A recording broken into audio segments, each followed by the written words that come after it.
కన్యారాశి వారికి వారి యొక్క వాక్చాతుర్యం, మాటలు, వారి యొక్క మాటలే పెట్టుబడితో చేసేటువంటి వ్యాపారాలు ఎక్కువ పెట్టుబడి పెట్టరండి. చెప్తారు కానీ పెట్టుబడి పెట్టించే వాళ్ళు కన్యారాశి వారు. చాలా గుప్తంగా ఉంది కదా, కరెక్టే. కన్యారాశి వారు మాటలతోనే బుడి కుట్టించేసి మాటలతోనే బ్రతికేస్తూ ఉంటారు, కానీ మోసం చేయరు. కన్యారాశి వారి జీవితంలో ఎప్పుడు మోసం చేయరు.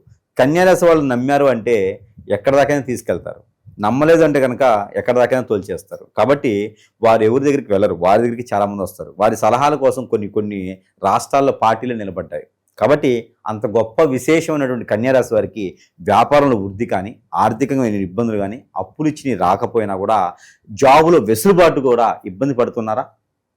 అలా ఇబ్బంది పడేటువంటి వాళ్ళలో కన్యారాశి వారు చాలా తక్కువ మంది ఉంటారు నాకు తెలిసి. అలా ఎవరైనా ఉన్నారు అంటే కనుక ఈ చిన్న పరిహారం చేసుకోండి. అదేమిటంటే కనుక ఏదైనా బుధవారం రోజున పచ్చ పెసలు ఉంటాయి. ఈ పచ్చ పెసలు 1 కిలోంపావు తీసుకొని ఒక అరకిలో గుగ్గిళ్ళు వండేసి స్వామివారికి ఎక్కడైనా విష్ణు ఆలయంలో సమర్పించండి. మరొక 30 కిలో గుగ్గిళ్ళు వండేసి ఆవులకి పెట్టండి.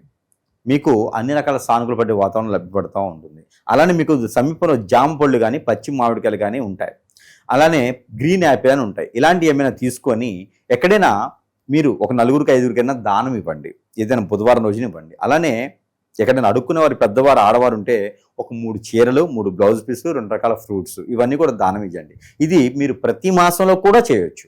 ఇలా చేసినట్టయితే కనుక మీరు నేను చెప్పినటువంటి అన్నింటిలో రంగాల్లో ముందుకెళ్ళేదానికైతే ఆస్కారం ఉంటుంది. ఇంకా ఇవన్నీ కూడా చేసుకుంటూ ఉపశమనం పొందుతూ ఇంకా జీవితంలో గురువుగారు అసలు నాకు ఏం కలిసి రావట్లేదండి, కాళ్ళు ముందుకెళ్ళట్లా, కోరికలు ముందుకెళ్తున్నాయి, విదేశానం అవ్వట్లేదు, స్వదేశానం అవ్వట్లేదు, జాబులో వెసులుబాట్లు లేవు, అనుకున్న పిల్లలు పెళ్లి చేసుకోలేకపోతున్నాము, అసలు ఏది చేసినా ముందుకెళ్ళట్లేదు, ఏ రంగమైనా ఇబ్బందిగా ఉంటుంది, నిద్ర పట్టట్లేదు, ఆందోళన, చికాకు, ఆరోగ్య సమస్యలు అన్నీ ఉన్నాయా అంటే కనుక మీ మీద ఎవరో ఏదో చేపిస్తున్నారు. ఇది ఖచ్చితంగా నమ్మాలి మనం. అన్నీ ఉన్నాయి, అన్ని రకాల చెడులు ఉన్నాయి. కాబట్టి మీ మీద ఎవరో చేపిస్తున్నారు, చేతబడి హిప్నాటిజం, బ్లాక్ మ్యాజిక్ లాంటివి చేపించి మిమ్మల్ని అష్టదిబ్బందిని పాలు చేస్తున్నారు అని అర్థం.